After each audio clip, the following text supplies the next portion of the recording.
येणाऱ्या 11 तारखेपासून उच्च माध्यमिक 12वीच्या परीक्षेची सुरुवात होणार असून या सर्व परीक्षा कॉपीमुक्त अभियानाअंतर्गत होणार आहे. तसे निर्देश सर्वच महाराष्ट्रातील जिल्हाधिकाऱ्यांना देण्यात आले. दिवसामध्ये आपल्याकडे इयत्ता 10वी आणि 12वीच्या परीक्षा होणार आहेत. या बोर्डांच्या परीक्षा जिल्हाभरामध्ये कॉपी मुक्त करण्याचा निर्णय आम्ही घेतलेला आहे. शासनाने तशा सूचना दिलेल्या आहेत.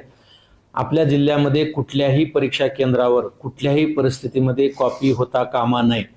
जर एखाद्या शाळेवर अशा पद्धतीने कॉपी होण्याचा प्रकार उघडकीस आला किंवा कॉपी करताना विद्यार्थी निदर्शनास आले तर त्या शाळेची मान्यता रद्द करण्यात येणार आहे.